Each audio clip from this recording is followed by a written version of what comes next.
Bismillahir Rahmanir Rahim. Nahmaduhu wa nusalli ala rasulihil kareem. So the next topic we're going to go through is, well, the first topic is khas. Meaning we discuss Kitabullah, and in Kitabullah we're going to have khas. And this is the main topic. Let me explain to what's going on. If I said the sentence, Saeed, give Abdullah a pen now. Right?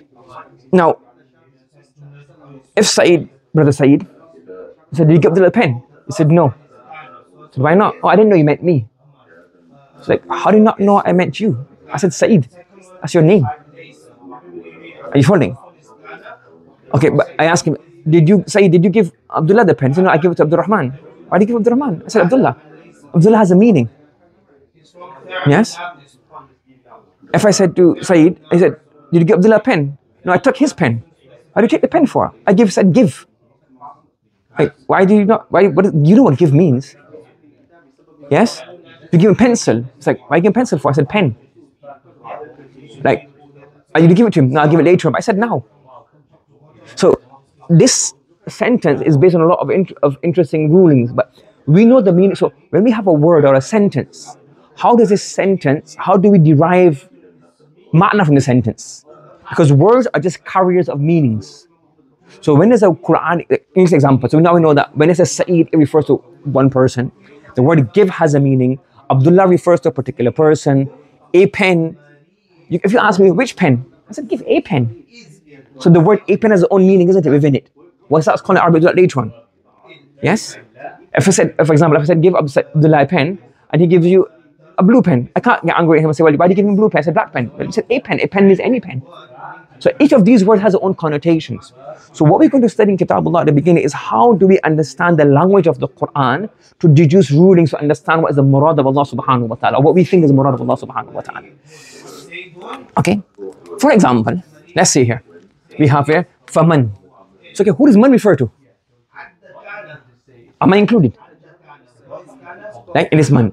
You have to analyze that. Umrah, what does Umrah mean? We know what Umrah means now. But what does Umrah mean? What does Umrah ila al-Hajj mean? When it says Hajj, what does Hajj mean? What does Siyam mean?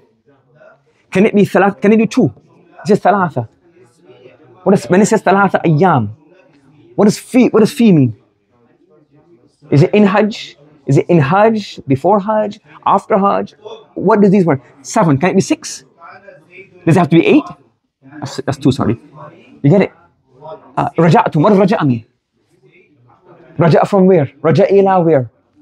Do you understand? So the verse is simple, but when you get to more technicalities. So basically, this is one example. What we're trying to say is now we have to study Kitabullah, meaning understand different aspects of the language so we are able to come to a conclusion regarding what we think is the intended meaning of Allah subhanahu wa ta'ala. Do you understand? Is that clear? Now, in Usool as-Shashi, we have these discussions, right? Now, what happens is, what the Hanafi fuqaha have done, the fuqaha of the Ahnaf, the Usooliyun, in many books, not all of them, many of the books, they've said, well, what we're going to do, we're going to look at the words of Allah subhanahu wa ta'ala and the nazm of the Quran. Yes? And we're going to analyze them from different aspects. Okay? Like, for example, let's go to Nahu. We had what? We had our code ding. And in ding, we said, okay, a noun can be analyzed from 4 different aspects. Definite, indefinite, i'rab. So definite, indefinite is one. I'rab, marfu, mansub, majroor. Number, mufrad, muthanna, jama', gender, mudhakkar, muannas. So these different aspects. So we have basically had 4 categorizations. So the fuqaha also have their own 4 categorizations. We can look at text from different angles. Angle 1, angle 2, angle 3, angle 4. And all are 20 different words. Like definite, indefinite is 2 words, and ma'rifah, nakira is another word, all these different words. So we're going to start, I'm not going to go through the whole list right now, but just know that there's more parts coming up. And 2 words that we're going to discuss initially in the first category is ma'rifah, nakira. So in the first taqseem, there's more coming up, but the first 2 words are khas and am. The first 2 words are what? Khas and am, meaning when you see a word of the Kitabullah, we have to say, well, is it khas or is it am? Is it what? Khas or is it am? What do these mean? We'll do it inshallah as we go along. So khas. فَالْخَاصُ لَفْظٌ وُضِئَ وُضِئَ فعل مجهول. Khas is a word. Wada'a means to coin. And coin means when you fix a word or sounds to represent a thing. So we say the word pen, P-E-N, has been coined for this item in my hand. Pointer has been coined for this thing. That's called coinage. Okay? Yes? فَالْخَاصُ لَفْظٌ وُضِئَ. Khas is a word that has been coined. لِمَعْنًا مَعْلُومٍ. For a known meaning. We know what this word means. Okay? أَوْ لِمُسَمًّا مَعْلُومٍ. Now, it means a known word. Now, he said ma'na and he said musamma. So some fuqaha have said that the meaning of ma'na is like whether it's abstract. Like for example, ilm. When you say ilm, you know what ilm means. You say taqwa. You know what taqwa means. As a ma'na. So you have an ism. An ism can be a ma'na or it can be a that. Ma'na, abstract things. Abstract, and that is concrete. And ma'na is also known as musamma. Okay? Musamma. Are you following? So basically, if a word has a meaning, I know what it means, you know what it means, the speaker, a mukhatab, both know what this word means. We will say this word is khas. Yes? We'll say what? This word is khas. Is that clear to everybody? Acha. Alal infirad. Alal infirad. Okay? We can say here is alal infirad. We can say alal infirad means by individually. Individually, not collectively. So we have a word. Okay, we have a word. Either we know the meaning or don't know the meaning. Yes? So we don't know the meaning, we'll discuss some of those words later on. For now, we're just discussing those words whose meaning is not known. What we're discussing? A word whose meaning is, a word whose meaning is known. If the meaning is known, what do you say, well, did this word refer to one thing? Or is it referring to a group of things? Okay? So for example, so infirad means referring to one thing. And shumul would mean shamil, yashtamilu, includes everything, has multiple members. Does that make sense? So khas, so yes, so this is going to be khas. This is going to be am. So if we have a word, we know the meaning, and it's referring to one member, we say this is al-infirad. So it's called khas. If we're referring to multiple members, it's called am. كقولنا في تخصيص الفرد. Everybody following so far? Now it says here في تخصيص الفرد. What's with تخصيص الفرد? Let me go on to the next one. What we have is, it's called a taxonomy, like layers of existence of things. So we have 3 layers we can discuss. So like jins. Jins is called a genus, like the highest level, a higher group. Yes, this is discussing mantiq and philosophy and all that kind of stuff. So simply of the highest group. So for example, say insan is a higher group. I'm included, a man is included, a woman is included, believers included, non-believers included, all of these things are included. So it's a genus, the highest group. And under genus we have a naw, a subgroup, subtype. So you have rajul and you have mar'a, because why they're different. Like for example, a rajul is not exempt from prayers at any time. In imra has different afiqiyah, she's exempt from prayers when she's in hayd. Rajul has to provide for the mar'a, it's his responsibility. The mar'a doesn't have to provide. All the different kind of rulings, the different fiqh rulings regarding men. So the different types. They have the same, by definition, they're both the same. They are human beings and human beings. So they're both human beings, but have slightly differences. And then a naw has afrad. Zayd, Khalid. Then imra has afrad. Fatima, Aisha, Zainab, Maryam. Do you understand? So we have 3 layers. Jins, naw, and fard. Are you following? We have jins, we have naw, and we have fard. So jins, naw, and fard, these 3 are like different layers. So in khas, we are referring to any one of these. So fard is very easy, it's khas. When I said Zayd, it only means Zayd. So well, there are many Zayds in the word. But when that one word is coined, when Zayd's parents coined Zayd, he only meant that one Zayd. There are hundreds of millions of Abdullahs. But when your parents coin your name, then that meant just one body. Do you understand? That's called fard. Even Rajul is what? Has many fard, isn't it?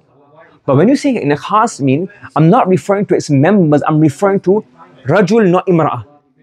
Like the idea, I'm talking about this naw of man. I'm not looking at the afrad, I'm not looking at it as the afrad of men. Like Zayd, Amar, Bakr, Khalid, Umar, Hashim, kaza wa kaza. I'm looking at who? The idea of a man. So even this rajul can be what? Khas. I.e., a man, not a woman. So even a note can be khas. And a jins can also be khas. It has anwa and fard underneath of it. But we're looking at insan, i.e. not haywan, not malaika, not animals, not lions, not, you get it? So insan, so even though it's a jins, a note and a fard, jins has many afrad. Well, jinn has no and then afrad. No has afrad and fard is an individual. So fard being khas is very obvious. But even no can be khas and even jins can be khas when you're looking at it as the concept, not the individual members. Are you following? So for example, I say an elephant is an endangered species. This is khas. I'm talking about the elephant as a species, not lions. Are you following? And if I say the elephants in the park, is that am or khas? The elephants in the park. The elephants in the park. The elephants in the park. No, because I'm talking about elephants, many members. The father elephant, the baby elephant, the mother elephant. So I'm not talking about it as a whole. I'm talking about the members. The elephants in this jungle. Am or khas? The elephants in this jungle. It's am because it has this one. I'm talking about each individual member collectively. But if I say elephants have tusk, am or khas? Elephants have tusk. Khas, because I'm talking about elephants have tusk, not the other species. Do you understand? Yes? Does that make sense? It's what we've done in balagha, istighraq and jins. Does everybody understand this? So now we continue. كقولنا في تخصيص الفرد زيد. So if you're talking about one fard, what are we talking about? One fard. Then it is Zayd. So Zayd is a khas fard. Are you following? What is Zayd? A khas fard. وفي تخصيص النوع رجل. If you're talking about no, on the no level we're discussing, we say a man, i.e. not a woman. And if you're talking about jins, we can talk about insan. وفي تخصيص الجنس. So Zayd is a khas fard, Rajul is a khas no, and insan is a khas jins. So the word khas can apply to all different layers. Does that make sense? G? One person. Yeah, you can't have an am fard. So fard will always be khas. Yes? A fard will always be khas.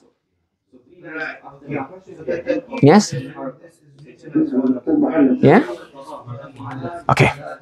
والعام كل لفظ ينتظم جمعا من الأفراد. Am is every word that comprises of a group of members. And you're talking about it collectively. Are you following? Yes? Are you following? And you're referring to these collectively. For example, Ji, you follow Abdullah? Yeah? Online, everybody following? So for example, if I say Muslimun, what am I referring to? A group of Muslims. Mushrikun, a group of mushrik, disbelievers. He gives these examples because he's thinking about Imam Muhammad's book, Kitab al-Siyar. And in there we have international laws, how the Muslims deal with non-Muslims in their time. Yes, the book of international law was Imam Muhammad compiled it first, Kitab al-Siyar. So you have these kind of examples will come up. Not that it's like, oh, you're a mushrik. And it's like, okay, Muslims one categorization, non-Muslims another categorization, how we interact with them. So these kind of rules will come up many times. Okay? Yes, so Muslimun and Mushrikun have many afrad. Yes, so this is the word Muslimun is a single. What's the plural of Muslimun? So now this word, by the word, the sigha itself shows the am. Because you can't say, I'm saying the word Muslimun, I only mean one member. You get it? Are you following? So now this is what am. Mushrikun is plural. So the love itself has many afrad. Yes, basically, is jama'a, ma'nan and lafdhan. Does that make sense? And the second example is imma ma'nan. There's no singular plural. Man, ma, singular plural. They don't have singular plural. But in terms of meaning, what is it? Plural. So then it's going to be am. Man amila salihan is man ama khas. Man amila am. Because every single member of the man, male or female. You following? Muslim, non-Muslim, African, European. The man is am. Everybody is included. But there's no plural for man. So sometimes, and we'll do this inshallah more later on, which words give the am meaning. So for now, we know that am is a word that includes many members, and we're talking about each members collectively. And khas is you're talking about one fard, or a no or a jins, but not collectively, but not individually, but as a whole, that this note or this jins. So you're talking about the note specifically, or the jins specifically. Yes, we're talking about it collectively as a whole, not each individual member, not talking about every single member individually. And this am is what includes every single member, and either can be plural in word or plural in meaning.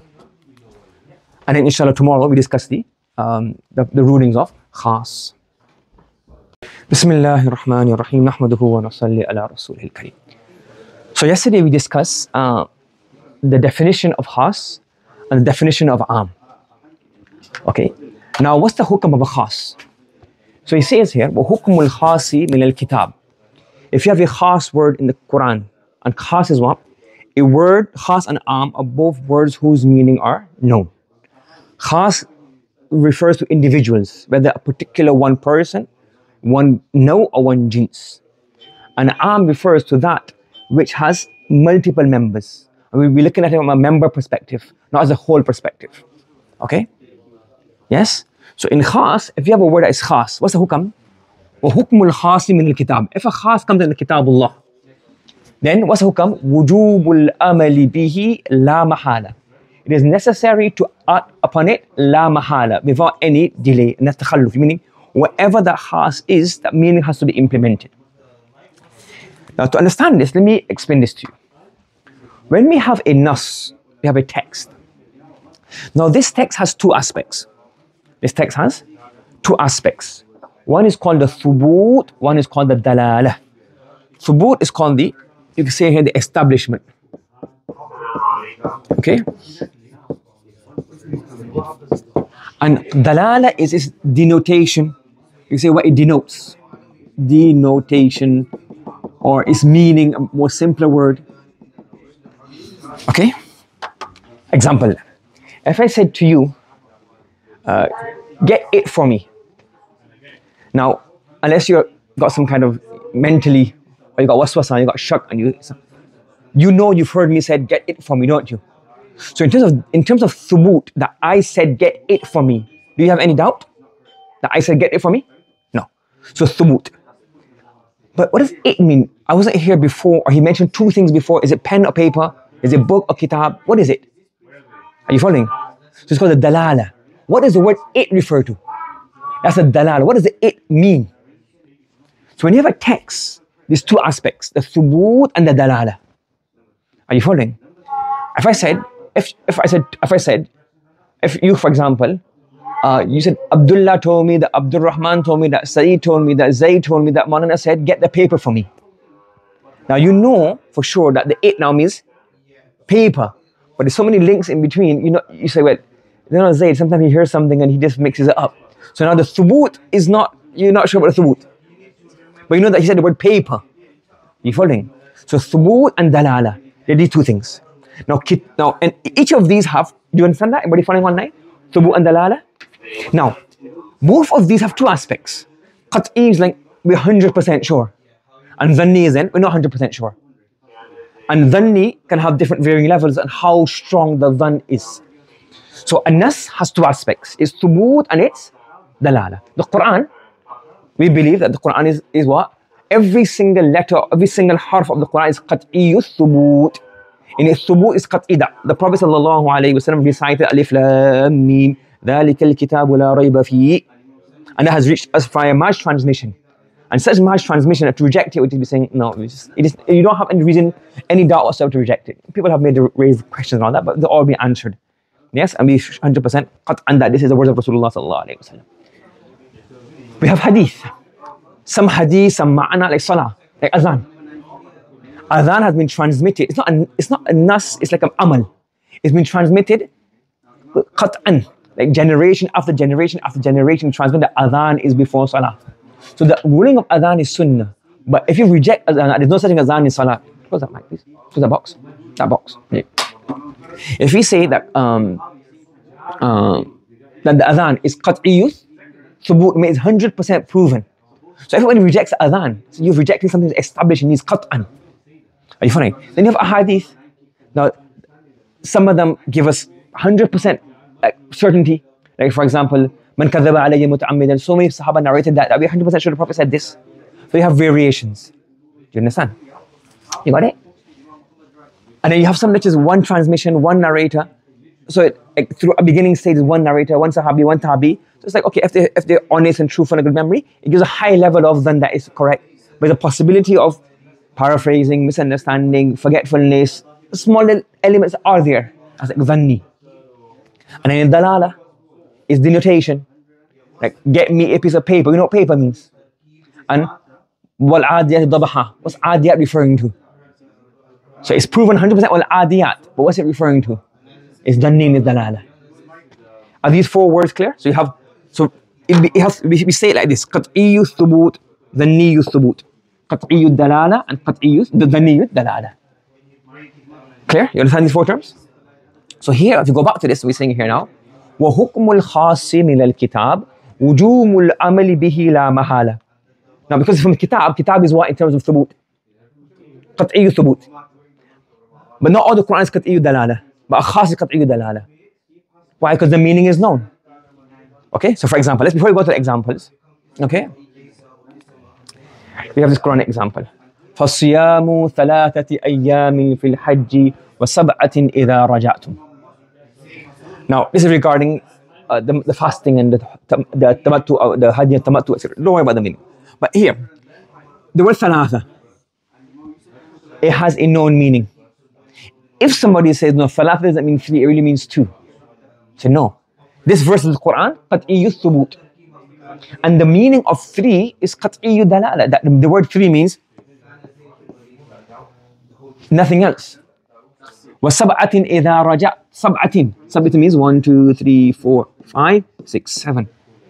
Arabs have known this. You can't say any other meaning. If you reject this, it's qat'iyyu dalala. The meaning of thalatha is qat'i. The meaning of sab'a is qat'i. So you have a khas, a word has a known meaning. Then that meaning is qat'iyyu dalala. You get anything? So whatever, so for example, if it's an aqidah masala, for example, you can't say, oh, the Musa was not sent to Fir'aun. Become a kafir, like, because you reject him. If you know this, وَلَقَدْ أَرْسَلْنَا مُوسَى إِلَى فِرْعَوْنَ. So we know what arsalna means, we know what Musa, we know Fir'aun. Now, which Musa is, it's a Musa ibn Fulan. Now that is, well, that's not in the Quran, but it's from other nusus, others. But you know that this Musa being sent to Fir'aun. Fir'aun was a person. Now, if you reject this, this is qat'iyyu dalala, qat'iyyu thubut, because it's Quran. It's also qat'iyyu dalala. Arsala fulanun ila fulan. It's an Arabic structure which everybody knows. To reject this is rejecting bayin. It's not no disparity in this. Are you following? Yes. Another example. It's about inheritance. فَإِن لَمْ يَكُنْ لَهُ وَلَدٌ وَوَرِثَهُ أَبَوَاهُ. Now, the Arabs know what abun means. Abun means is that person as a result of whom you were born. The is the person who gave you birth. And thuluth means 1/3. There's no, these words are known. Abun, the word, like nobody can say, oh, abun doesn't mean, the uncle will receive something. Abun doesn't mean uncle.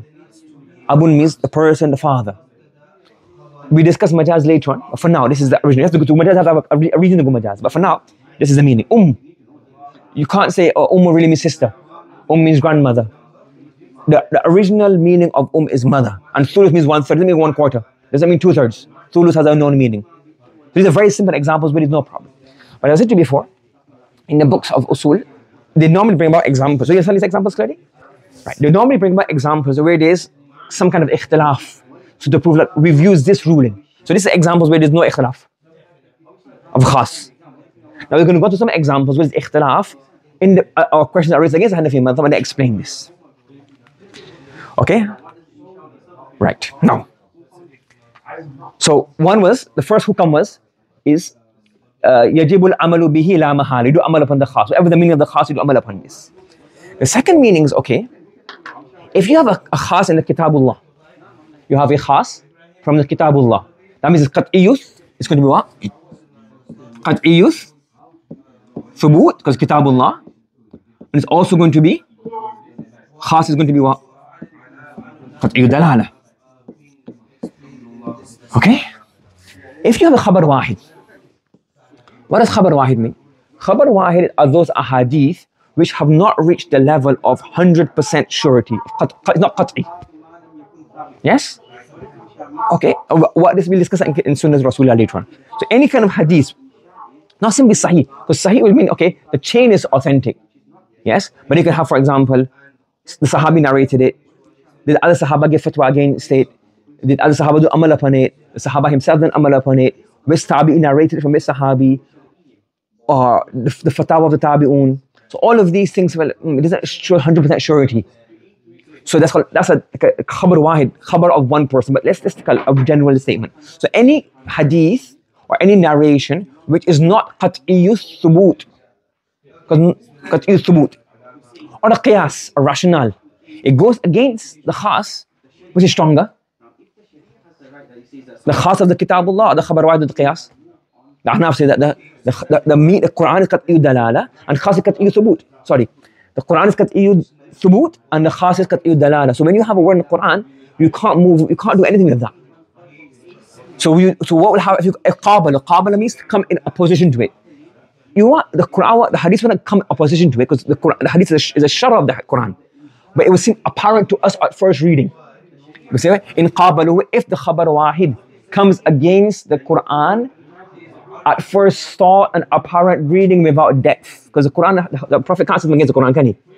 It means that the way we understood it initially, if the khabar wahid or the qiyas, meaning a rationale or a rule or something, comes against the khas, we say what will have preference? The khas of the kitabullah, because the khas of the Quran is 100%. There's no, but qiyas, we misunderstood the qiyas. We didn't understand the proper reason, or the khabar wahid, maybe the narration is saying something happened, or the word is slightly rechanged or paraphrased, which kind of give us a different meaning. We say here, so if we have a khabar wahid or the qiyas, then the possibility is what? In amkan al-jam'u, if it is possible to al-jam'u baynahuma biduni taghyirin fi hukm al-khas yu'malu bihima. In amkana, if it is possible to reconcile between both of them, however, without changing, without changing the hukam of the khas. The khas is qat'i. We can't say, oh, Musa doesn't mean Musa because something else comes in Musa was sent to Fir'aun. You get it? So you can't say, well, instead of 3, you have to do 4. Because the Quran says, ثَلَاثٌ فِي الْحَجِّ فَمَنْ إِذَا رَجَعْتُمْ. So these are known words. Then what's the point of the Quran then? So if you can do, you say, well, okay, let's say for example, you say, well, maybe the other sunnah or addition or mustahab or adab or something, but the ruling has to be this, what the Quran has said, because there's no doubt in the establishment and the meaning of this word. So if you can bring both together, reconcile in a way that the khas stays in place, then you do amal upon both. You take the Quran and the hadith. Yes? وَإِلَّا يُؤْمَلُ بِالْكِتَابِ. If not possible, then we can say, well, what's muqaddam? The qat'iyyu thubut, qat'iyyu dalala is stronger than the dhanniyu thubut. So, وَإِلَّا otherwise, يُؤْمَلُ بِالْكِتَابِ. You do amal upon the kitab, وَيُتْرَكُ مَا يُقَابِلُهُ. And whatever, if his qiyas goes against the Quran's khas, or the khabar wahid goes against it, we say, well, this is matruk. Okay? Right. مثاله في قوله تعالى يتربصن بأنفسهن ثلاثة قروء. Okay? Example.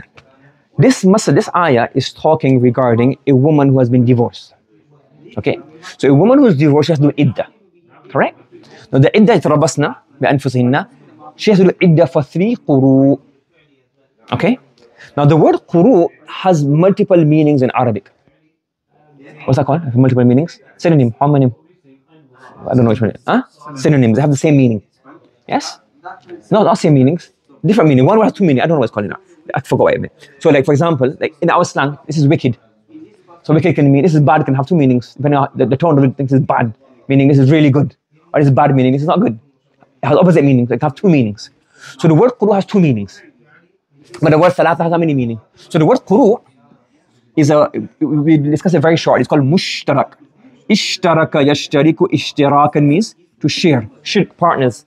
So the word quru is shared, 2 meanings share the word quru. Yes? What are the 2 meanings of quru? One is hayd and one is tuhr. One is tuhr. What is hayd? Hayd is the menses. And tuhr is the time between the 2 menses. Yes? Correct? So the word quru in the Arabic language is used for both. Okay? Now the scholars have differed regarding thalathat quru. Is it 3 hays or 3 tuhur? So the Hanaf said, look, the hadiths vary, the Sahaba's fatwa differ. So now we say, well, look, let's go to Kitabullah. So what's khas in here that has clear-cut meaning? Thalatha. This is khas, clear-cut. So it has to be 3 full quru. You understand? That's how the Kitabullah means that 3 quru. 3 full hayd or 3 full tuhur. So in here we're saying here, فَإِنَّ لَفْزَةَ الثَّلَاثَةِ خَاصٌ فِي تَعْرِيفِ عَدَدٍ مَعْلُومٍ. Now the word thalatha is a khas word. It is a word whose meaning is known. Yes? Regarding a known meaning. This number is called thalatha. فَيَجِبُ الْأَمَلُ بِهِ. So we must take the thalatha to mean as it is. It cannot be any change in the word thalatha. Fine? You can't change the word thalatha. Quru, we don't know, it has 2 possibilities. So therefore, we have to interpret the word quru in a way that thalatha doesn't change. Fine? So look, listen to the verse. Now, how do you give divorce? So obviously we're going to assume that Allah subhanahu wa ta'ala wants to give divorce to us in the sunnah way. The sunnah way of divorce is what? You have 1 full tuhur. So you have menses, and the period between the menses. So again, talaq is not something you just wake up one morning and give. You have a WhatsApp conversation, you get angry, give talaq. Talaq is something you have to plan. That look, we can't. So you have dispute, sit down, talk. You can't come to an agreement. You disagree. فَبَعْثُوا حَكَمًا مِنْ أَهْلِهِ وَحَكَمًا مِنْ أَهْلِهَا. And after that, then you have to wait. You have hayd. You have to wait 1 full tuhur, but you don't cohabit. It's sunnah way of doing it. Meaning that now, not a burst of the spur of the moment thing. It's now you've discussed it. We say no, we're gonna separate. So then you wait 1 full tuhur. You don't have what? Intercourse. Then you have hayd. Then you do what? Then you, in that next tuhur, you give talaq. So you give talaq here. You following? So talaq and la jima'a fihi. La jima'a fihi. There's no jima' in this tuhur. This is a sunnah way of giving talaq. Correct? Then you have to have 3 quru. Okay? So either, either we say is 3 hays or 3 quru. If you say 3 hays, that means, so now talaq is given at this point somewhere. We can't give it at the exact beginning because she'll have to get clean, have a bath, and sometime will elapse. So sometime will elapse. It's not possible that immediately, as soon as the hays stop, to give talaq. Husband will not be at home, not there. So meaning, after she knows her hays is finished, she goes to have a bath, she purifies herself, and then you say, look, I'm matur, let's initiate the process. Correct? Now, talaq will take place not right at the beginning, but somewhere very close to the beginning. And then you have to have 3 quru. If we take 3 hayd, what will happen now? 1 full hayd, 2 full hayd, and 3 full hayd. That's the first option. Second option, we say quru means tuhur. Now the problem is, do we count this first tuhur or not? If we count it, then it's going to be 0.8 tuhur, 0.9 tuhur, or best case scenario 0.95 tuhur, or 0.99 tuhur. If you get it, you get what I'm saying? Because you're not going to have it at the beginning. And then you have second tuhur, third tuhur. So if you count this, you end up having how many? 2 point something. And if you say no, the iddah ends here, then you have 3 point something. So based on the thalatha, which option is better for quru? Hayd. Because thalatha is qat'iyyu dalalah. It means 3 full, 3 a whole number. So therefore, because quru has 2 meanings, the word thalatha assists us in figuring out the meaning of quru. There's different hadith, the words are different, fuqaha differ, the lugha differs. So then we say that the thalatha from the Quran, which has no scope for interpretation, is clear. That points towards which meaning? Hayd. So according to the Ahnaf, we say what? What's the better option? Hayd. So 3 hayd. Because when you do talaq, talaq the sunnah way, then you can have 3 full hayds properly. And if you do qanaz tuhar, you end up with 2 point something or 3 point something. So we choose in the word quru, which has multiple meanings, it's a mushtarak word, we choose the meaning of what? Hayd, not quru. Imam Shafi rahmatullah alayhi, based on other evidences, he has another approach. To him, maybe the hadith is stronger or the lughatan is stronger to have quru. His belief, his ijtihad is what? The quru here means tuhar. His guy's own way. Rahimahumullah, may Allah have mercy upon all of them. It's all ijtihad. Yes? Kullun ma'jurun insha'Allah. Okay? So he's saying here, مثاله في قوله تعالى يتربصن بأنفسهن ثلاثة قروء. Okay. فإن, we've done this already, right? Okay. So let's just go again. So therefore, look at it again now. So the love 3 is khas, require known meaning. You have to do amal upon the 3. And he says here, وَلَوْ خُمِلَ not اقرأ, that's a mistake, أقرأ. It's copy and paste from my book, so it's getting a mistake. Typo. It's supposed to be أقرأ. قرآن جمع أقرأ. وَلَوْ خُمِلَ الْأَقْرَاءُ عَلَى الْأَطْهَارِ. If we hamala, we lift the word quru on the meaning of tuhur. Meaning, if we interpret the meaning of quru, Qur'an, jama quru and aqra. If we interpret the quru to meaning tuhur, kama dhahaba ilayhi Shafi'i. Yes, what will happen? Now, this, you have to remember, he's giving his dalil. I've never Imam Shafi'i's book, but you should never look at the opposition or fariq's evidence from the opposition, because not present a strongest option. Is this Imam Shafi'i's istilah or not? I don't know. It possibly is, probably not. But he's mentioned this is what his argument is. He's saying that Imam Shafi'i says this. Maybe some of them say, I don't know. They've got hadith as well. It's not that, both ways it is. Yes? So, and why is Imam Shafi'i bi'atibari, considering that tuhur is mudhakkar, not hayz. What does he mean by this? وَقَدْ وَرَدَ الْكِتَابُ فِي الْجَمْعِ.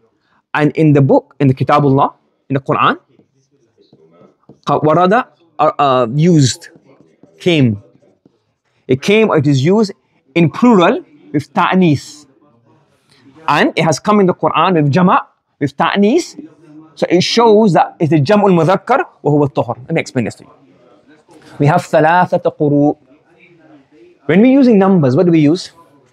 Thalathatu, from numbers 3 to 9, 3 to 10, you have chiastic concord, meaning the mudhakkar number for the mu'annas al-ma'dood, and the mudhakkar adad for the mu'annas ma'dood. So when you have rijal, masculine, you have what? Thalathatu rijalin. And for nisa, you have thalathu nisa'in. Correct? And now, in here, we have thalathat quru. So what is quru? What's quru going to be? Mudhakkar or mu'annas? Mudhakkar. Following? And from tuhur is mudhakkar and hayz is mu'annath. This is what he's presented everything Imam Shafi'i as. I don't know if it is evidence or not. So he's saying, well, this has to be a mudhakkar word. Which word is mudhakkar? Tuhur. So it means this. Wallahu a'lam. That's how he's presented the evidence. Okay, we're not going to go so deep to understand the text. Okay? So if you do this, what will happen now? Lazima tarkul. If we take it to mean tuhur, as Imam Shafi'i rahmatullah alayhi has said, what will happen? Lazima tarkul amali bihadha al-khas. This will lazima necessitate. This will cause, by doing amal on tuhur, this necessitates tarkul amal, leaving acting upon this khas. Because لأن من حمله على الطهر لا يوجب ثلاثة أطهار. Whoever takes as tuhur, when you do sunnah talaq, you cannot have 3 tuhur. بل طهرين وبعض الثالث. It will be 2 and a bit. وهو الذي وقع في الطلاق. It's the first tuhur in which the talaq occurred. So by doing the tuhur meaning, you're now not acting upon the thalatha completely. So therefore, we will determine the meaning of quru by the help of the word thalatha. And we say quru means hey. So the word thalatha is khas. It has to mean that. Now based on this now, we have multiple furu. Now the mas'ala is finished. Now this is now basically fiqh. So for example, if she's in your nikah, these things permissible. She's left your, so for example, now in the last hayd, so if you go back to the, if you go back all the way over here, I'm supposed to copy this. If you go back over here, according, now here, in this, so now, where's the mukhtalaf fi? Here is the ikhtilaf. Until that hayd is not finished, Imam Shafi'i rahmatullah, Imam Abu Hanifa says what? She's in your nikah. And according to Imam Shafi'i rahmatullah alayhi, here nikah comes to an end. And Shafi'i says, sorry, Imam Shafi says the nikah comes to an end here, and Imam Abu Hanifa says nikah comes to an end here. So what can you do in this? Depends when is she in your nikah or not. Imam Shafi says, not in your nikah. Imam Abu Hanifa says. So they have loads of examples based on whether she's in nikah or not. But there's a fiqh masala, you get it? It's not usool, but the usool is finished. And he says example, so therefore, and we go through all of this tomorrow. Like, what? يخرجوا فيخرجوا يخرجوا. You got تخريج المسائل. Based on the principle, you deduce other masail. So can you say, okay, let's say last minute change of heart. Imam Shafi said, can you change your heart? No, the car's broken. Finish. Imam Abu Hanifa says, Yes. In that time, you have to provide for her. Imam Abu Hanifa says, yes, in the Hayz, because she's in your nikah. And Imam Shafi Rahmatullah says, no, etc. So we'll go through tomorrow. But this is example, not really, this is not really the usul. That's is finished. فهمت؟ We continue tomorrow inshallah. Subhanallah wa bihamdi, subhanaka Allahumma wa bihamdika, wa nashhadu an la ilaha illa anta, nastaghfiruka wa natubu ilayk. Bismillahir Rahmanir Rahim. Nahmaduhu wa nusalli ala rasulil kareem, amma ba'd. So we're continuing now, and we're mentioning the fawaid of that masla. So the masla is thalathat quru. So the usul is finished, the asl is finished. What we're mentioning here now is the benefit of from what masail and what things change. Okay. So we have here حكم الرجعة في الحيضة الثالثة وزوالها. So we mentioned before that in that third hayz is the end of the tuhur, the end of the iddah, or the end of the hayz, the end of the iddah. So there's ikhtilaf regarding that. So according to Imam Abu Hanifa, Imam Shafi, the difference. So the raj'a in the hayz al-thalitha, Imam Shafi rahmatullah alayhi, what will he say? Can you do ruju in the third hayz? He will say no, because the end of the tuhur comes to an end. And Imam Abu Hanifa rahmatullah alayhi said the iddah is still baqi. So you can do ruju in that one. That's one furu', one takhrij of this masala. Tasheehu nikahi al-ghayr wa ibta'luhu. Can she marry somebody else in the third hayz? According to Imam Abu Hanifa? No, because the hayz is still thing. And according to Imam Shafi? Yes. وحكم الحبس والإطلاق والمسكن والإنفاق. Does she still have the permission to leave the house from her husband? Does the husband have to provide housing? Does the husband have to provide food and sustenance and nafaqah? According to Imam Abu Hanifa, what does he have to do? Does he have to? And Imam Abu Shafi? وَالْخُلْءِ وَالطَّلَاقِ. In the third hayz, can you give one talaq? And then you have, in the third hayz, can you give another talaq? According to Imam Shafi? Yes. According to Imam Abu Hanifa? No. وَتَزَوُّجِ الزَّوْجِ بِأُخْتِهَا وَأَرْبَعٍ سِوَاهَا. Can you marry that woman's sister in the fourth hayz? According to Imam Abu Hanifa? No, because you can't marry two sisters in one nikah. Nikah is still baqi. Imam Shafi says, yes, nikah is finished. Can you, if you got four wives, she's the fourth wife. Can you marry another one in that hayz? Imam Abu Hanifa says, no. Imam Shafi says, yes, because the nikah is finished. All basically, all these masail are not really, just like common sense laws. وَأَحْكَامُ الْمِيرَاثِ. Will she inherit, not inherit? All of the other rules of inheritance. Is she a wife or not in inheritance? According to Abu Hanifa, she's the wife. According to Abu Shafi, rahmatullah alayhi, she's not a wife. So then these are all. There are multiple rulings regarding the mirath. Fahimt? So that masala is finished. Okay. Now we're moving on to the second masala. The second masala regarding khas. What do we say? قَدْ عَلِمْنَا مَا فَرَضْنَا عَلَيْهِمْ فِي أَزْوَاجِهِمْ. The word we're discussing is faradna. What are we discussing? Faradna. So in faradna, is the farad or is the na khas or is the nisba khas? Is ikhtilaf with that in more detail. As I said before, we're just going through the text and just basic rules. We're not going to go through all the ishkal and jawab. They get too confusing. Simply, and as one thing to remember is, we're explaining the rules regarding the Hanafi madhab. Doesn't mean that Imam Shafi is wrong. It's different ways. These are mukhtalafi masail. Imam Shafi has his manhaj, and when you see his ways, okay, makes a lot of sense as well. So it's not just that, but I'm not going to go through all of these different rules and what Imam Shafi's answer is, what Imam Abu Hanifa replies. It gets too complicated. Simply understand the usul. If you do Nun Anwar later on, then in there we'll go through in detail. Okay. So what we say here is, Ma faradna. In faradna, who is the fa'il? What's the meaning of the fa'il? What's the meaning of the fa'il? What's the fa'il? Nah. What's the meaning of fa'il? The person who does the action. That's the haqiqi meaning of fa'il. The person who does the action. So therefore, who has done? So Allah says, قَدْ عَلِمْنَا. We know what we have made compulsory upon them fi azwajim, regarding their wives.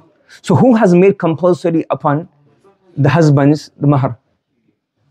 Allah subhanahu wa ta'ala. Yes? So now we know that the taqdeer khasun fi taqdeer shar'i, that the mahr has been fixed by whom? Allah subhanahu wa ta'ala. How much is it? That will be discussed in the hadith. We discuss it in mujmal, meaning we know it's fixed by Allah subhanahu wa ta'ala. The Prophet explained it. But is it for me and you to decide how much? The minimum has been prescribed by the Messenger of Allah sallallahu alaihi wasallam, and there's no maximum. So Allah says, we know what we have prescribed. What is the minimum? The Prophet explained in the hadith. What's the maximum? Allah says no maximum. وَلَوْ آتَيْتُمْ إِحْدَاهُنَّ قِنْطَارًا. There's no maximum. So now the taqdeer, the amount is stipulated by whom? Allah subhanahu wa ta'ala. So can mean you change the changes? No. That's what we mean here. Faradna, Allah says we have stipulated. So now we have to learn the stipulation of Allah subhanahu wa ta'ala. There's a minimum and no maximum. Can we reduce the minimum? No, we're not allowed to because faradna. Allah has fixed it. Fahim. فَلَا يُتْرَكُ الْأَمَلُ بِهِ. We will not leave acting upon this faradna. We will not leave acting upon this khas. بِاعْتِبَارِ, understanding or assuming أَنَّهُ أَقْدٌ مَالِيٌّ. بِاعْتِبَارِ أَنَّهُ أَقْدٌ مَالِيٌّ. On the assumption that this is what? An aqdun mali. Imam Shafi rahmatullah alayhi, this is how we're explaining it, the book has mentioned. The Imam Shafi rahmatullah alayhi says that the mahar is like an aqd mali. It's like a transaction. Yes? It doesn't mean that nikah is like a transaction of buying and selling, but the mahar element. In there, the rulings of bayt will take place. So if a tarafain says, I don't want anything, if I give it to the hadiyah, I'm allowed to do that. Yes. No money, less money, minimum, more. It's up to you how much you want. If you want to buy this mouse for £1 million and you understand fully what's going on, it's up to you. Is ghaban fahish other masail as well, but say that's up to you. So aqdun mali. So it's saying if it's aqd mali, it has a ruling of aqd mali according to Imam Shafi rahmatullah alayhi. So therefore, you can do what? Make it less than the minimum amount. It's up to you. So we say no. We're not going to say it's aqd mali. Why? Because Allah says what in the Quran? Faradna. Who's the fa'il of stipulating? Allah. And it's unclear how much it is. That comes in other verses and in the hadith. So therefore we have to abide by the minimum, and then Allah has given leeway in the maximum. But we have to apply the rule of Allah subhanahu wa ta'ala. We can't use our qiyas in this one. Following? So according to Imam Shafi rahmatullah alayhi, if you say it's aqd mali, فَيُؤْتَبَرُ بِالْعُقُودِ الْمَالِيَّةِ. So it will be i'tabara, it will be considered, matched up, understood بِالْعُقُودِ الْمَالِيَّةِ. In uqud maliyya, meaning monetary transactions. So the mahar will have the same rule as money transactions. Therefore, فَيَكُونُ تَقْدِيرُ الْمَالِ فِيهِ مَوْكُولًا إِلَىٰ رَأْيِ الزَّوْجَيْنِ. As a result, the stipulation of the mal in it, meaning in the mahar, how much ever it's supposed to be, is mawkulan. Mawkul, wakil, is handed over or is left to. Mawkulan is left to the opinion of zawjain. They can fix a minimum, they can fix a maximum. The Sharia is not get involved. He says like it's free up to you. Just as in Sharia, there's no price limit on any product. It's up to you. The tarafain will decide. Imam Shafi rahmatullah alayhi says it's like aqd mali. The mahar rules are like aqd mali. So therefore tarafain will decide. We say no, why not? Faradna. Faradna is Allah stipulated. Therefore we have to go according to that stipulation. Kama dhakaru Shafi. Does everybody understand? وَفُرِّعَ عَلَى هَذَا. So now you got one masla. We say the mahar is stipulated from Allah subhanahu wa ta'ala. Imam Shafi rahmatullah alayhi says the ruling of the mahar is like aqd mali. So therefore now we have a few ikhtilaf upon this. Again, understand the masla of farad, as-Khas, and all of these have, Imam Shafi has response to these things as well. It's not that simple at all. We got it right. Because our way of looking at it, Imam Shafi rahmatullah has another methodology. We have to respect all the methodologies. So we say here now, Imam Shafi rahmatullah alayhi, if mahar and the transaction is like it's like a, so he's saying here, أن التخلي لنفل الإبادة أفضل من الاشتغال بالنكاح. What's better? نفل الإبادة اشتغال بالنكاح. If a person is not going to get involved in zina, he knows I don't have a burning desire to get married, and without getting married, I'm going to get involved in zina and I'm okay. And by him not getting married, he spend more time in ibadat, whether it's ilm or whether it's ibadah, mahdha. What's better than Imam Shafi rahmatullah alayhi? Huh? Ibadah, why? Because what's better? Ibadah or tijara? If you're a billionaire, you should do tijara. Is tijara maqsood bi dhatihi? So you say, well, what's better? Ibadah or doing tijara? Ibadah. So if you don't have a need for nikah, you're not getting involved in zina, then what's better? Nafil ibadah. Anji? Takhalli, to keep yourself free. Takhalli, khalwa, meaning keeping yourself free, unoccupied for nafil ibadah. He's probably got more, it's more complex than this, but this is simple. Yes, so based on if it's aqdun mali, then what's better?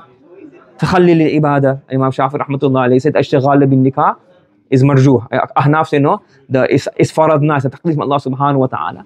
And there's lots of questions and answers. We're not going to go into all of this. If you want, there's some hawashi, this hasha, or another Hashia as well, I can put it on the group later on, which has a lot more questions and answers. Imam Shafi's other responses are much more detailed, but that's not our job. Our job is to understand faradna is khas. So therefore we say stipulate from Allah subhanahu wa ta'ala. How is stipulation? Other hadith and Quranic ayat tell us. Another masala, وَأَبَاهَا إِبْطَالَهُ بِالطَّلَاقِ كَيْفَ مَا شَاءَ الزَّوْجُ مِنْ جَمْءٍ وَتَفْرِيقٍ. I'm not sure if this is the muftabihi of the mu'tamad of the Shafi madhab. He's saying here, Imam Shafi rahmatullahi alayhi has allowed making the nikah batil by talaq. Yes? However, كَيْفَ مَا شَاءَ الزَّوْجُ, however the zawj wants. مِنْ جَمْءٍ وَتَفْرِيقٍ. He can give one talaq in each hayth. He can give all talaq in one hayth separately, or all talaq in one statement. Because it's akmal, you can do fasq of it. There's no ibadah aspect to it. Yes? I'm not sure that's what he's mentioned in this book. We're just looking at the Hanafi madhab right now. Correct? And we say no, it's all stipulated from Allah subhanahu wa ta'ala. So therefore we follow the rules stipulated by Sharia, and giving 3 at one time is a bid'ah. Correct? So would you want to say like in one what he says, no, we're not worrying about that right now. So what's the asal that we're following right now? If you're going to what he says, Imam Shafi, you have to do research all of that. We want to understand what's the Hanafi perspective from this masala. The Hanafi perspective is faradna is khas, and taqdeer shar'i. Imam Shafi rahmatullah has looked at more of a Mali perspective, and he's saying is tarafain. We know the tarafain masala because it's faradna taqdeem Allah subhanahu wa ta'ala. All of these furu', just get a taste of it. Yes, we don't want to go into a fiqh book, we want to understand it as a usool book. Yes, so these are all based on all of these and the different furu'. Are they all mu'tamad of the Shafi madhab? You do hidayah inshallah. Okay? To go too deep into the other stuff, we're going to get all confused. The main masala is the faradna. Okay? Imam Shafi rahmatullah alayhi, according to what Sahib as-Shashi is saying, is that if you can give all 3 at once. Yes? All 3, because talaq, all 3 at once. That's permissible because it's like you can say you can nullify a transaction all at once. Again, don't learn Shawafi rules from the Hanafi books. You have to go to their books and their ulama, etc. to understand what he's mentioned is here. But our main thing is basically akmali or taqdeer shar'i. Correct? وَجَعَلَ أَقْدَ النِّكَاحِ قَابِلًا لِلْفَسْخِ بِالْخُلْعِ. What is he saying here? This last masala. The last masala he's saying here is that a khula, according to us, is what? Talaq. What's khula? Husband and wife are married. They want to separate. Husband doesn't want to give divorce. If the husband gives divorce, what happens? He doesn't get mahraba. And the wife says, I want to get divorced. I want to get separated. I'll give you your mahraba. Just let me go. Alright? That's khula. We know that already. So according to us, if this khula takes place, what happens? It's a talaq. So if you do khula and then they regret it and they get married again, when she comes back to nikah again, how many talaq does she have? 2, because one already taken place. Imam Shafi rahmatullah alayhi says, this is like a fasq. The same way you can do iqala. If you do iqala, you buy something for £10, and I say, you know what? I gave it to you as my last copy. I need it for, when new copies come, I'll give a new copy. I need that one book, it's got my notes in it. I sold it by mistake, the wrong copy. Or I didn't know it had my notes inside. I forgot I had my notes inside. Can you buy it back off you? I'll give you £10. That's iqala. Then that's it, but the buy is fasq. So Imam Shafi rahmatullah says that khula is what? Fasq. If he marries again, they say after khula, they regret it, they get married again, what happens now? How many talaq does she have? Does she have to divorce her when he come back? All 3, because the first khula was not a fasq. Those are all furu', but the main masala is the faradna is khas. Does everybody understand? The third masala, وَكَذَلِكَ قَوْلُهُ تَعَالَى حَتَّى تَنْكِحَ زَوْجًا غَيْرَهُ. What happens in the Quran? Allah subhanahu wa ta'ala says, الطلاق مرتان. The process for divorce is you can give talaq, and talaq can be up to 2 times. After you give talaq 2 times, you have 2 options. إِمْسَاكٌ بِمَعْرُوفٍ أَوْ تَسْرِيحٌ بِإِحْسَانٍ. You either say, look, I give you 2 talaq, and we think, no, we can make it work now. Imsak, you keep her, but بِمَعْرُوفٍ, and you treat her well, correctly, fulfilling her rights, responsibilities, husnul mu'ashara, good manners, etc. Or you think, no, what? It's not going to work. We've tried, we've done this, we gave 1 talaq, we discussed it, still going on. تَسْرِيحٌ بِإِحْسَانٍ, you let her go, بِإِحْسَانٍ. So if you give 2 talaq, so 1 talaq is happened here, right? 2 talaqs happen here, and then you have tasrihum bi ihsan is the 3rd talaq. So now how much happened? Fi mutallaqa thalatha. But do you have any mutalaqs remaining? No. So for in talaqaha, if you do this option and you give her the 3rd talaq, if you give her the 3rd talaq, now fala tahillu lahu min ba'du. Tahillu, this wife, the wife is not permissible for whom? The husband, hatta tanki, until she marries a 2nd husband. Correct? Now what's the fa'il in tankiha? The woman. Same as faradna. Who's doing the fa'il? Faradna, the fa'il is with Allah subhanahu wa ta'ala. Who's doing the fa'il and who's the fa'il of nikah in here? The woman. So who can carry out nikah? The woman. So okay, we say, look, tankihu, the nisbah in here is the fa'il is anta, and the fa'il, the haqiqi, the khas meaning of the fa'il is the person carrying out the action. So therefore we say that the woman herself can do her nikah. Correct? So if a woman does a nikah herself, it is permissible. Following? This is the way you're doing istidlal. Again, the hadithi aspect will come in hadith books. But the usuli aspect is the word tankiha. Even in this one, there's an ishkal, it'll come up later on. I explain it comes up later on. But for now, Sahib Usool Shashi is saying that tankiha is a fa'il is here, so therefore she is doing the nikah. So khasun, this word tankiha, hatta tankiha, this word tankiha, this is khasun fi wujudi nikah min al-mar'a, because the fa'il has a khas meaning in the Arabic language, the one who carries out the action. So she is the one carrying out the nikah. فلا يترك العمل بما روي عن النبي صلى الله عليه وسلم, because khas is qat'i, is Quran, so qat'i thubut, and khas is also in terms of dalal. What is it? Qat'i dalal, tankiha, she is doing the nikah. So therefore the hadith of Rasulullah sallallahu alayhi wa sallam, what does the hadith say? أيما امرأة نكحت نفسها بغير إذن وليها. If a woman does nikah by herself without the idhn of the wali, her nikah is batil, batil, batil. This hadith is Aisha radiyallahu ta'ala anha.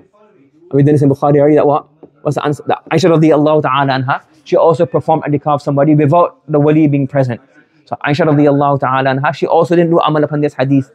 So which means that there's a bit more deeper meaning to this hadith. So the khas is in the Quran, and it's also Aisha radiyallahu ta'ala anha. But amal is against. That's a hadith discussion, that's for hadith books. Following? So what we say here, we do amal upon the khas, because khas is qat'iyyu thubut, the khas is qat'iyyu thubut from the Quran, and the khas also qat'iyyu dalala. So therefore it is clear the woman can do nikah herself. The other imam will take this hadith and they will look at the ayah in a different way. So according to Imam Shafi rahmatullah alayhi, bi-idhni wali, bi-ghayri idhni wali, not permissible. Different scholars have different ways of looking at all the texts put together. You following? So we're looking at our preferences towards the Quranic verses khas and the amal of Aisha radiyallahu ta'ala anha. And the other scholars look at the hadith of Rasulullah sallallahu alayhi wa sallam, and they look at those verses in a different way. Fahim? Now, you got asal? You understand the ruling? As I said before, we understand the basic rules. You understand the concepts of khas and am, the fiqh discussions and the hadith discussions and who is stronger. That's all later on. Yes, just understand the usool of shashi, the usool of fiqh. The asal is what? Hatta tankiha. Agree with it or don't agree with it, that's another masla. But this is the asal he is using right here. وَيَتَفَرَّأُ مِنْهُ الْخِلَافِ. Now, is the nikah counted or not? According to us, if she does nikah, is it counted? Yes, Imam Shafi says no. So now you have all the different furu, endless furu, but he mentions the furu. So for example, can you have intercourse with her according to Imam Abu Hanifa rahmatullah alayhi, if she does nikah herself without the wali's permission? Imam Abu Hanifa says nikah is counted, so is intercourse permissible? Yes. Imam Shafi says nikah is not counted. Is intercourse permissible? No. وَلُزُومُ الْمَهْرِ. Is mahar compulsory? Depending on the masla. Is nafaqah compulsory? Is sukna compulsory? Nafaqah, expenditure compulsory? Is providing housing compulsory? Depending whether nikah is counted or not. Can you give talaq? So if you've done the nikah like that and you give talaq, is that talaq counted? Imam Abu Hanifa says yes, because she's in your nikah is valid, so therefore talaq is valid. Imam Shafi says there's no nikah is batil, so then there's no talaq. So if you marry her like this, it's just that you've done zina. The nikah is not counted, it doesn't count. When nikah ba'at talaqati thalath. So if you got married in a nikah where there's no izn of the wali, and you give her 3 talaqs, she becomes haram upon you according to Imam Abu Hanifa, because the nikah was valid and the 3 talaqs take place. Okay, Imam Shafi rahmatullah alayhi, the 3 talaqs is laghwa, because she's not married in a nikah. Yes, all of these furu will go on. Now he's saying here in this last masala, ala, ala means according to what the qudama'u ashabi. Imam Shafi rahmatullah's early scholars said what? If you do a nikah like this, and then you give her 3 talaqs, what will happen? Is she halal for you? She's still halal, because the 3 talaqs are laghwa, isn't it? She's not your nikah. So the early Shafi scholars, according to Sahib Usool Shashi, he is saying that they said the nikah is null and void. If you give her 3 talaqs in that situation, then 3 talaqs are null and void. Yes? And that's what the early qudama ashabi Shafi. So Imam Shafi rahmatullah alayhi's mazhab, early scholars said, and the nikah is null and void, so there's no, if you see one in a row, you give a talaq. Does that count? No. You marry a woman without the ijazah of the wali, according to the nikah, doesn't count. So then, if you give a talaq, even 3 talaq is no nikah. However, to be on a safe side, bi khilaf, contrary, makhtaruhu, what? The mutaakhiruna minhum, the later scholars from their school of thought, they said ihtiyatan. To be on a safe side, we will say that if a person does a nikah like this, and he gives 3 talaqs, this is not halal. They have given that fatwa, and that's what he's saying in here. Is that mu'tamad or not? You have to look in the Shawafiq books. But that's what Sahib Usool Shashi has mentioned. But the principle here we have is, حَتَّى تَنْكِحَ زَوْجًا غَيْرَهُ is khas. Any questions from anybody? So a summary of the asal is, we done khas. Khas means a word with a known meaning. So a word with a known meaning is qat'iyyu dalala. And because we 100% from the Quran, that means that we 100% this word has been said, and we 100% of the meaning of this word. That's a very, very high level of information. Yes? Now, to a single hadith or a word, hadith is not that strong in terms of its being a thubut or a qiyas, cannot match this. Because why? Qat'iyyu thubut, qat'iyyu dalala. So therefore, we have to understand the hadith in light of the Quran. The Quran will stay as it is because it's qat'iyyu dalala, qat'iyyu thubut. And we understand these verses, these qiyas, under a secondary to the qat'iyyu dalala of the khas. And examples, you have thalathatu quru, because thalatha is khas. So now we'll have to say, well, we know the word thalatha has been said by Allah subhanahu wa ta'ala, this is the kalam Allah, and the thalatha has a known meaning, so therefore that is unbreakable. And the other word, the word quru, has multiple meanings. We adjust those. We understand quru in light of the thalatha. Imam Shafi has his own way of doing istilah there. The other example was what? What's the other example? That's the first example. Example number 1. Example number 2 was alimna ma faradna. We said faradna, na is a fa'il. Fa'il has a no, yes, correct. Faradna has a known meaning. So therefore, the mahar, who's the muqaddir, who's the one who's determined the miqdar of the mahar? Allah subhanahu wa ta'ala. So there we have to go to the sharia. The sharia tells us in the hadith and the Quran what's the minimum, what's the maximum. The third masala was hatta tankihu zawjun ghayra. Nakaha yankihu, the fa'il is here, she doing the nikah. So therefore, she is the fa'il, so therefore she can carry out the nikah. And the hadith will have to be understood in a different way, because the qat'iyyah in thubut and dalala, this is how we look at it. From an usul fiqh perspective. The hadith perspective, we'll do in Mishkat and other books of hadith, inshallah. Does everybody understand the khas? Okay, subhanallah wa bihamdi, subhanakallahumma wa bihamdika, wa nashhadu an la ilaha illa anta, wa nastaghfiruka wa natubu ilayk.